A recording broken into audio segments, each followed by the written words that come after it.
Welcome back, everyone. Today we're starting something new. We're going to be doing some progression guides for getting started in Terraria. For this, we're going to go ahead and make our character. I'm going to be using a classic mode character. That's what I would suggest as well. Journey mode is also a good option, as it gives you a little bit of extra freedom that you can do things like turn on God mode for building, you can change enemy spawn rates, and you start with some extra gear like a grappling hook and fledgling wings. But we're going to go with classic. Design your character however you'd like. I'm just going to kind of do my typical design. So we'll get that done quick. It really doesn't matter, especially since you can change your character design later. But there we go. So that's done. Favorite your character if you want, so you can't accidentally delete it or anything. Go in, we'll create our world. I'm going to be creating a medium mode world on expert with random world evil. I suggest expert mode because while it's a little bit harder than classic, it works out very well because you get that extra loot that you would not on classic. That there's a few accessories that you can get from various bosses and stuff that you can't get otherwise, and rare items drop a little more frequently. So we'll set our world name. Seed doesn't really matter. And yeah, so we'll start creating the world. We're going to get a crimson world, so I'll let this generate and then we can load in. So, our world's now generated. We'll favorite that too for the same purpose, and we will load in. You can see, interestingly enough, we got no modifiers. The various items can have modifiers that make them either weaker or stronger in various ways. We'll go ahead and favorite all of our items just using Alt and clicking on them. That just prevents us from dropping them or trashing them. We'll go into our settings, because I will show this off, that you can change your controls in here. Most of these you're fine to kind of leave alone in my opinion, but I do think that changing quick heal is a very good idea, because by default it's set to H, which can kind of be a bit flimsy to kind of reach over to when you're in the middle of a fight. So I have it set to mouse 5, that's my personal preference, but you can set it to whatever you'd like.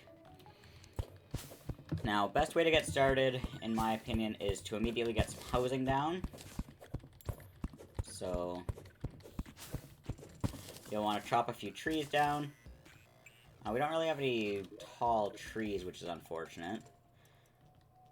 So, I will explain how to build the houses, and then I'll probably just cut to when they're fully built.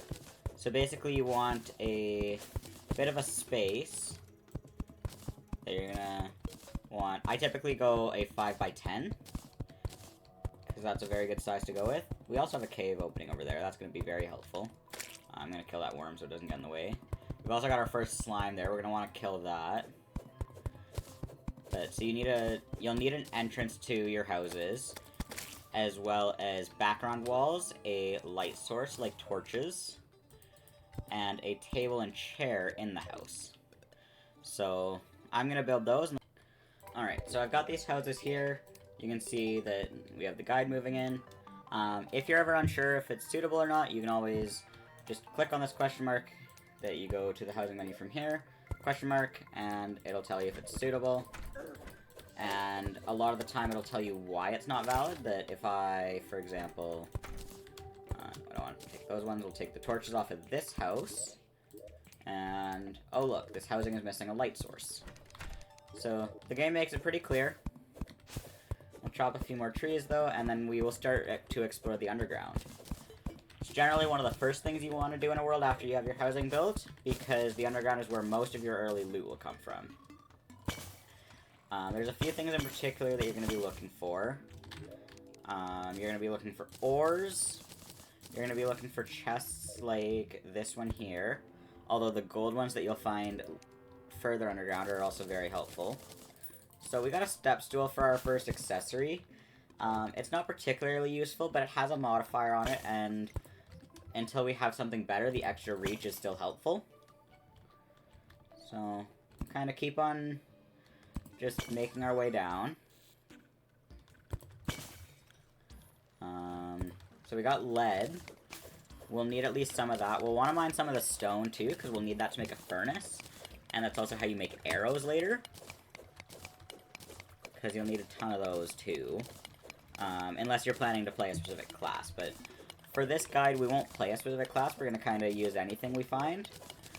But a lot of people prefer to stick to, like, just melee or just ranger.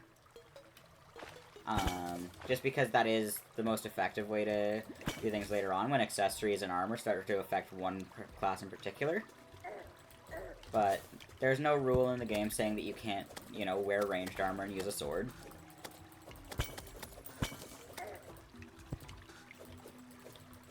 So we get the slime killed. We'd also like to get 50 silver so the merchant will move in, but that's not really too important right now. I don't really want to fight a red slime with a copper short sword, so we'll just kind of keep moving.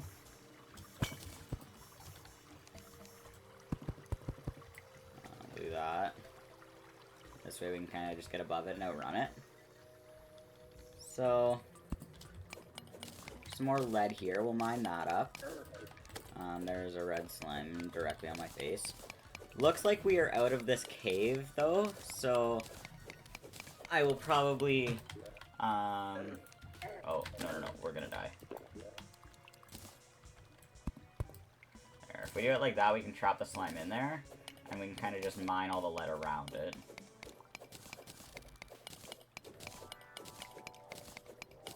If I can get a little closer, we can even grab that little bit of lead. So, it doesn't look like there's anything here, so I'm gonna go mine by myself for a bit, and I will bring you all back in if I find anything interesting. Alright, so I did actually find something here, although it's kind of guarded by these slimes. I also got some tungsten ore, which will be helpful later.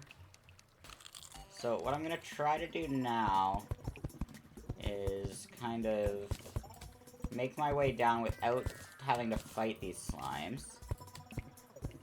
But we'd like to use this minecart track, because with it we can explore some more, much quicker than we would otherwise. So, okay, looks like there's a little bit of platinum here. Not a whole lot, honestly. But 3 platinum is a start. That's a tier 4 ore right there. That's tied with gold. So, about the best thing we can get right now. We have some tungsten here too. That's helpful. Chances are tungsten is what we'll make our first armor set out of, so getting it now is great. We kind of got to jump to get to it because it's a little out of the way. But once we do that, now we can jump up here to get the last little bit. So 3 more tungsten ore. Puts us to 47. We need 4 ore per bar. So it does get a little bit pricey, but while you're looking for the other things you'll need in the underground, you should get more than enough of it. If you're lucky, you might get enough gold or platinum too. In which case, making armor for that is a little better. Of course, you can make your armor out of whatever and upgrade as is possible. But for me, I will probably skip straight to tungsten or platinum. Just because I do know the game a little bit well enough that I can do that. We've got some bombs here, so I'm actually going to use those to get this tungsten rather than waiting and mining it all slowly. Just because, obviously, that's a lot faster. Yeah, I don't really want to deal with these slimes, but it doesn't... Oh, there we go. That works. But yeah, early game when you're not really prepared to be fighting mobs yet, it's a lot easier to kind of just block them off. And by doing that, you can prevent a lot of very nasty fights that you're going to lose otherwise. You can see there that that yellow slime would have had a very easy time killing us, but it's not going to be able to get to me now.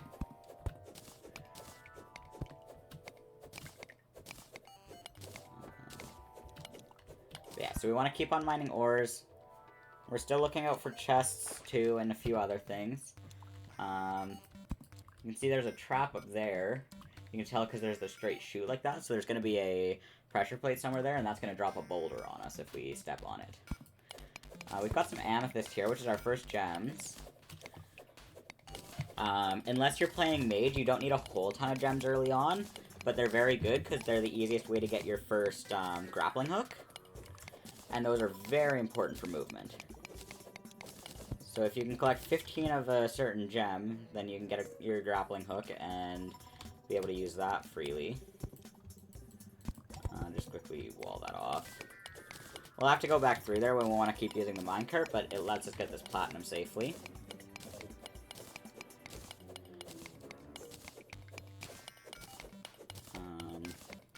After I get this platinum, though, I will probably just keep tunneling around, though, looking for things. When I find anything interesting, I will bring you all back again, obviously.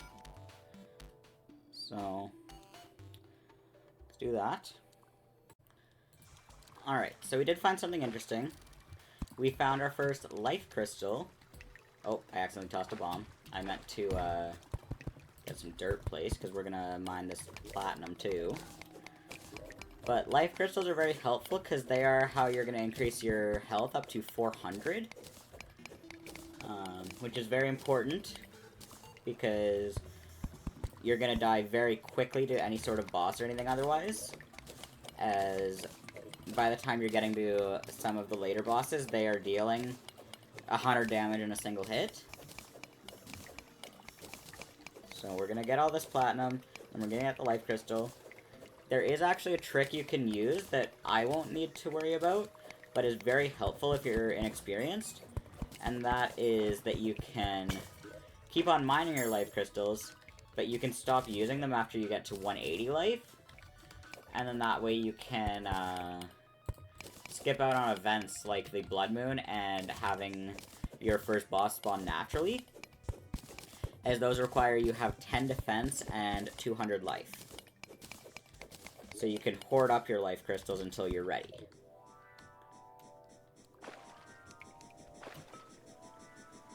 We've got our first giant worm in the way here.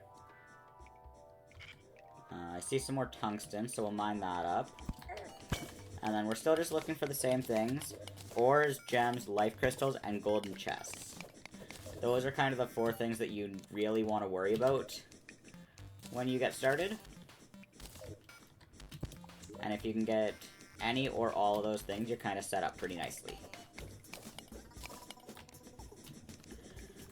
Now, I'm going to keep mining. If I find any gold chests, then I will start again. But if not, then I will bring you all back in when we're done mining. And this is kind of just the same thing you should be doing.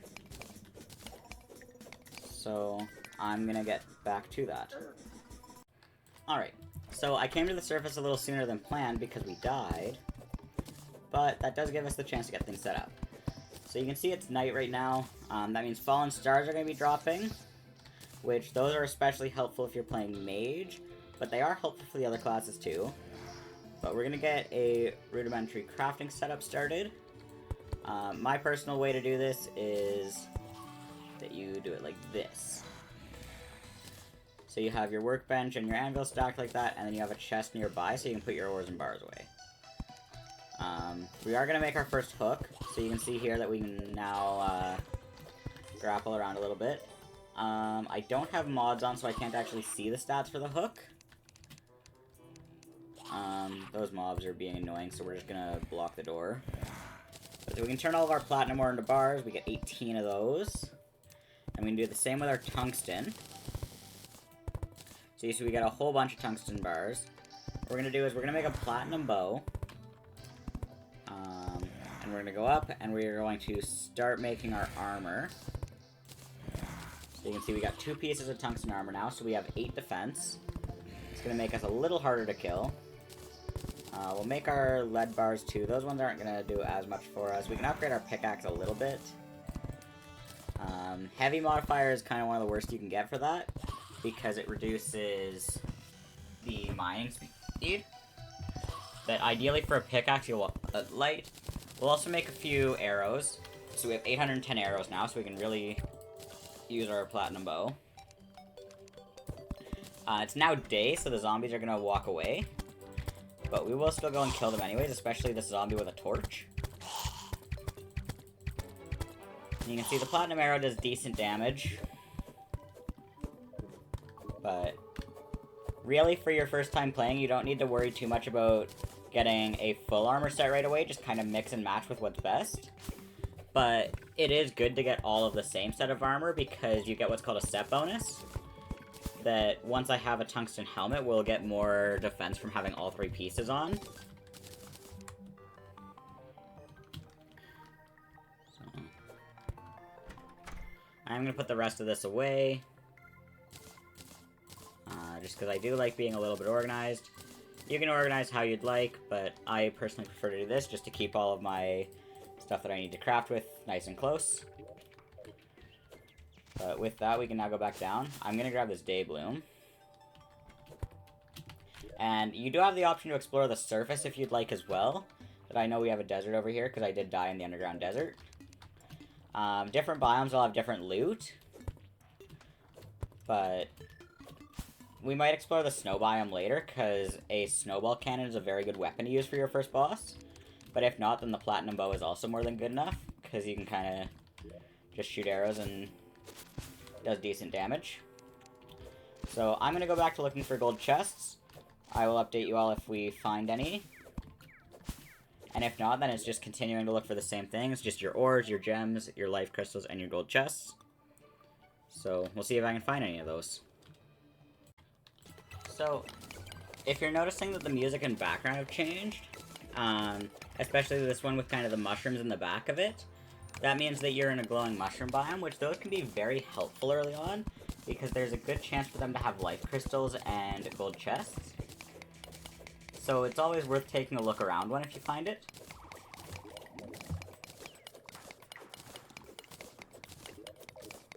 So we'll see if this one has any gold chests. If it does, then we can kind of start talking about what you're looking for from gold chests early on.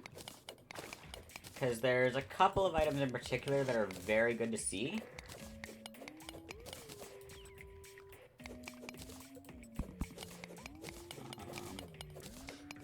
Kind of hoping this water would disappear quicker because I want to get a torch put down.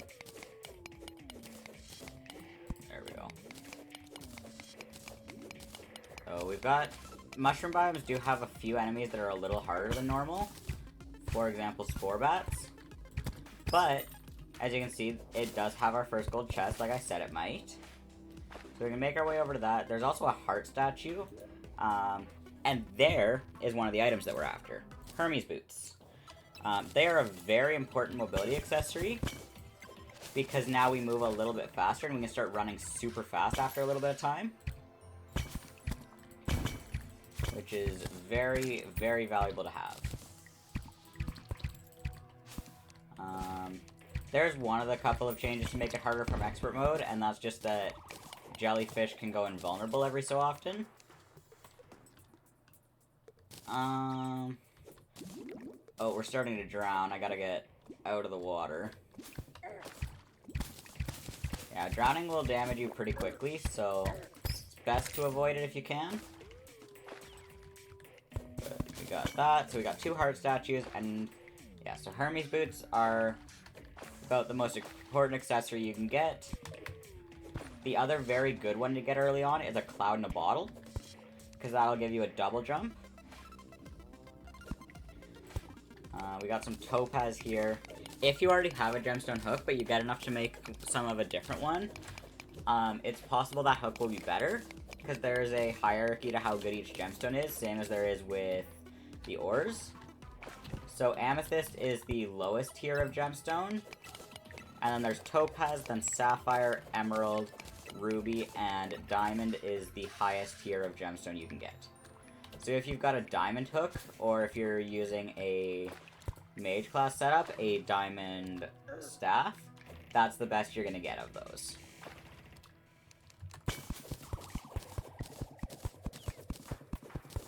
So if you've gotten your Hermes boots and stuff, then you're pretty much good to go. That's the most important thing, but keep exploring to find your cloud in a bottle, as well as any more ores and stuff you need. Plus, the chests can have various potions, they can have money, they can have tier 2 healing potions, which are much better than the lesser ones. Down there we have our first crimson altar. I guess I can show that off too before I keep going. Basically, these let you make special items. So most of your boss summons will be made with a Crimson Altar. And you can find them anywhere in the world, but they're most common in your Crimson biome. If you've got a Corruption world, you'll have a Demon Altar instead, which will be kind of similar, but kind of spiky and purple. But in hard mode, you'll need plenty of these. But for the time being, they're just used to make special crafts. Yeah, I don't have any available right now. Okay, so you can see there's another one up there. Yeah. I will keep... Oh, here's a trap. So basically what this does is if I step on it, it hits me with a poison dart, and now I'm poisoned for a little while. I'm gonna heal. So you can find dart traps like that, you can find explosive traps, and you can find boulder traps. Boulder traps are the one that generally trick most people. Oh, another golden chest, we can look at this one too. Okay, so there's that cloud in a bottle. There's your summon for your first boss, as well as some of those potions I mentioned, and a teleportation potion. We've also got some Crimtane ore, which I will kind of show too. So you can see that I can't mine it with my pickaxe, that we don't have enough pickaxe power to right now. So we are going to need to blow that up. You'll find that the blocks in the Crimson biome, or the Corruption biome, will be very similar, that you can't break those right away. We're gonna grab this tungsten. But yeah, so realistically I have most of the things that we need now to fight the eye, aside from the health. You can see that the double jump is very helpful. So we can get a little bit more accessories, and we will finish our armor and kind of try and get a little stronger still. That obviously the more health you have for the fight, the easier it'll be. So yeah, I'm gonna keep on getting geared up, and I will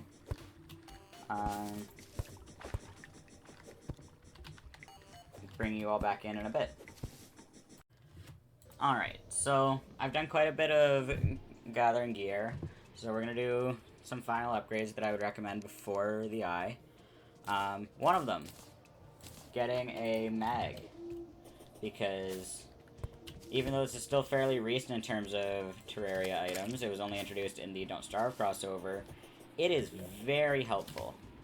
Makes you, I think it's 1.2 times faster, and that does combine with your Hermes boots, so it's very good. As well as that, just because we can, we're going to upgrade to Platinum Armor, because we go from 15 defense to 20, so that's a 5 defense boost. You can see we got the set bonus of 4 defense on it. We can just put that away. That didn't quite use all of our Platinum, so we're going to do one more thing that's smart. We're going to make some chain. We're going to take this, and we need an actual table at one of these houses. Right. Just put that there for a minute. Fix that up. So we got a platinum watch, because being able to see the time is very helpful. You can also see that we got a few other upgrades while we were down there, and I made a tendon bow, because that is very helpful to have. But with that, that's most of the gear upgrades we realistically need to get. And so what we can do now is start preparing a basic arena. Because while Eye of Cthulhu is not a difficult fight by any means, that we're probably over-geared for the fight, to be honest. Which I will actually go ahead and use these as well.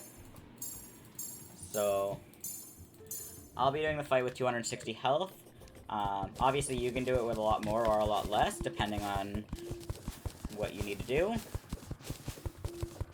But I'd like to flatten out an area, and we're going to put a platform down. And really that's about all I typically do for a basic starting arena. We can also place down some campfires, because those will increase our regeneration. Honestly, I might not even fully flatten this. I might just get it flat enough.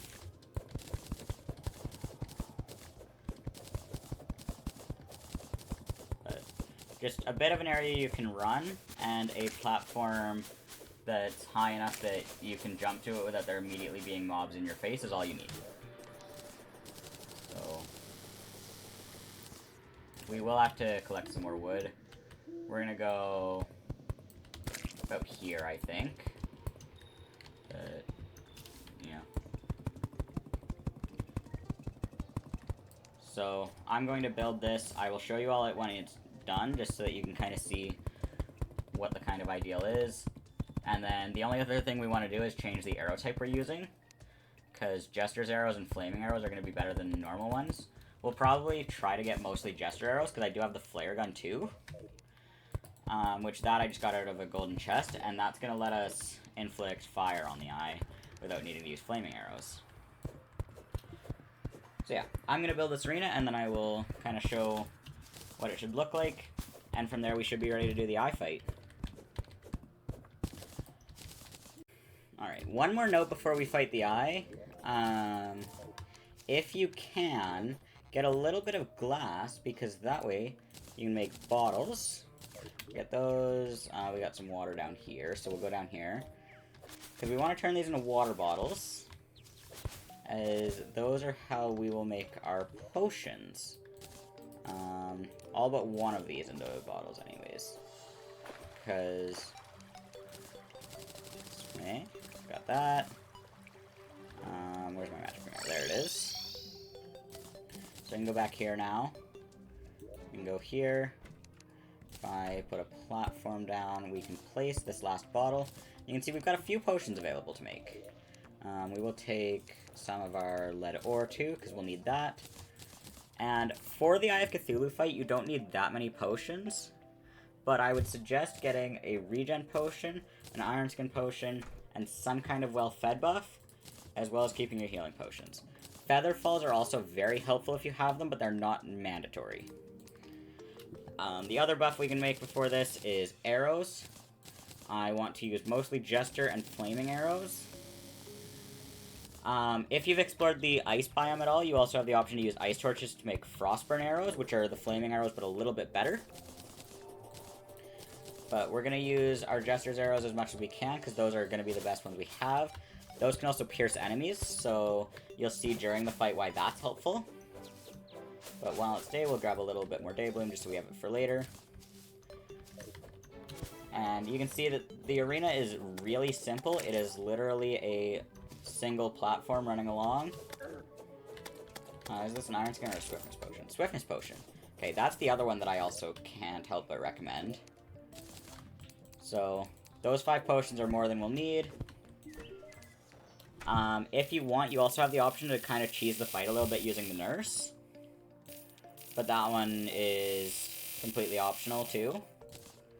We'll make a piggy bank and so we can put that down and put our gold away. Because obviously, that way if we die now, we won't lose our gold. We'll buy a few more flares. I'm using the flare gun purely because it's the most convenient way I have to inflict fire right now. But yeah, so now we just need to wait for it to be night. If you have the ingredients for it, you can make a bed, because sleeping in a bed will allow you to move time forward faster.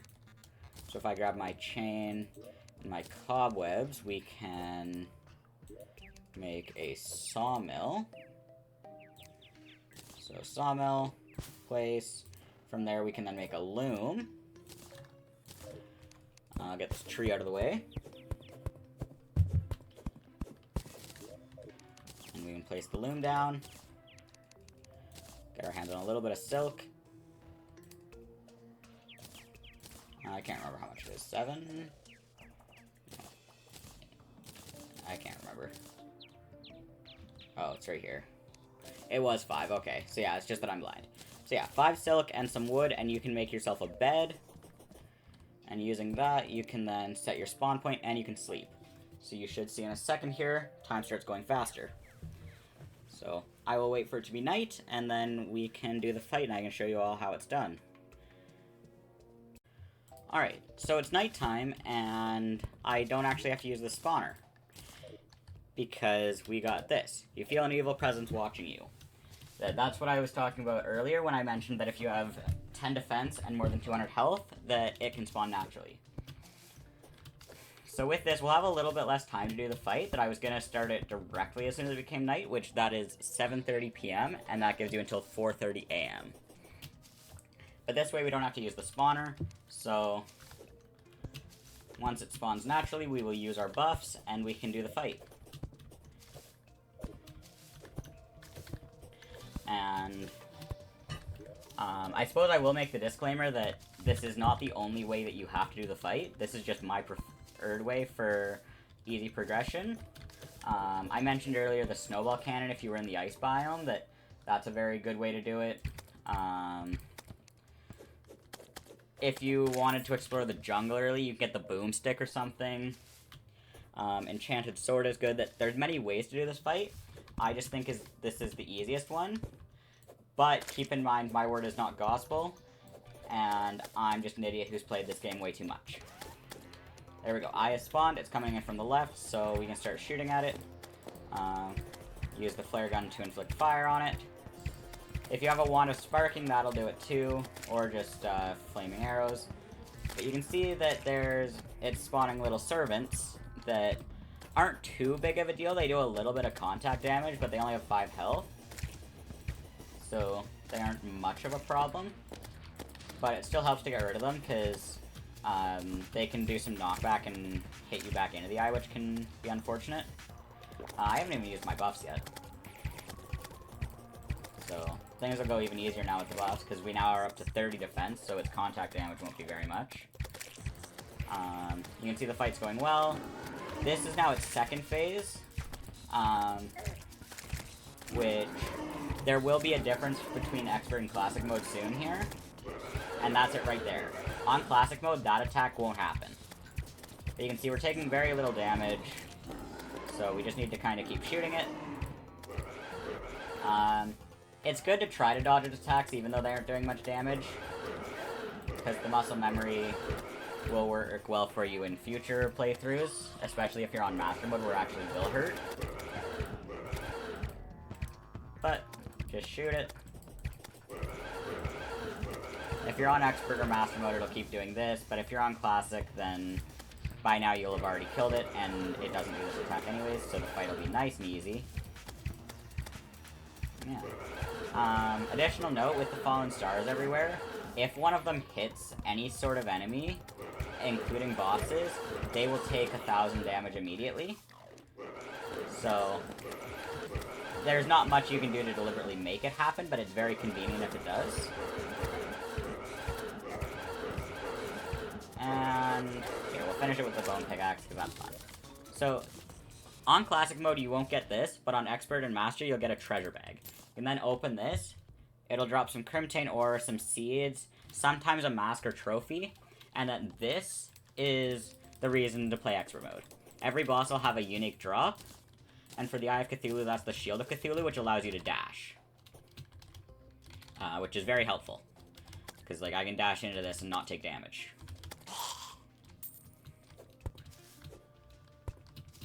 But yeah, that's how you kind of get started and get to killing the eye. You can see that it went very easy. These buffs were completely unnecessary, but they might be for use, so if you think you'll need them, then make them. But with that, I think that's it for today. So, please leave a like if you enjoyed this video or it helped you in any way. Subscribe if you haven't already, and hit the notification bell so you're always notified when I'm streaming or upload. If you have any questions for me regarding progression or anything else, feel free to leave them in the comments or join my Discord server and you can ask me there. I respond to pings most hours of the day. And yeah, I think that's it for today. Thank you for watching. Goodbye.